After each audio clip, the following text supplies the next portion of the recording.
ngayon sa sa kampo. Dito sa Payatas, Barangay Payatas. Dito ako nakatira dati. Ang init kasi. Dito ako nakatira dati, guys. So ito yung Pabuan. Ang ganda na. Dati kasi dito madaming mga nagtitinda. So ngayon ito na siya, guys. Ay, sobrang init. Punta tayo sa punta tayo sa church. So punta na kami ngayon, guys, sa papunta na to sa sa church. Ito yung dating kampo na kung saan nakatira kami dito sa may Payatas, guys. For almost 10 years dito kami, guys. Ayan, ito papuntang Palayan. So ang dami na nga talagang nabago dito. Ang dami ng tindahan, mga groceries, mga yan, talipapa. At talagang parang siya, parang Commonwealth Market na nga siyang maliit kasi sa dami na nagtitinda dito, guys, sa gilid. Ayan, so ayan.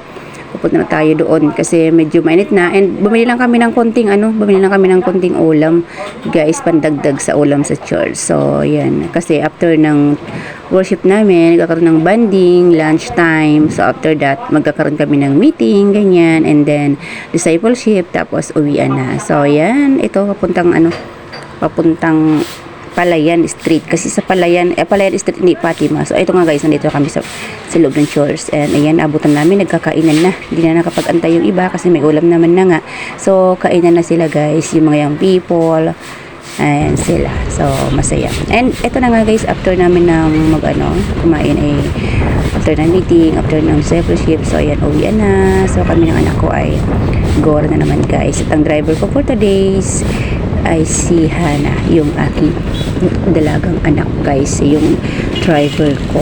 So yan, malapit na kami sa bahay nito.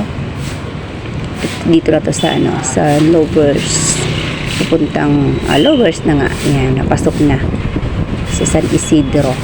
Ito yung Pure Gold, guys, sa Lovers. So dito kami nag-aantay din minsan nung wala pang sasakyan, or dito nagko-commute yung iba dito sa sa bandang Pure Gold. Ito naman yung may tulay, guys. May tulay kasi dito mahaba ayan sobrang haba rin ng tulay na yan. Pasok ng San Isidro. So yan, San Isidro, guys. Welcome to San Isidro. Yan, San Isidro na to.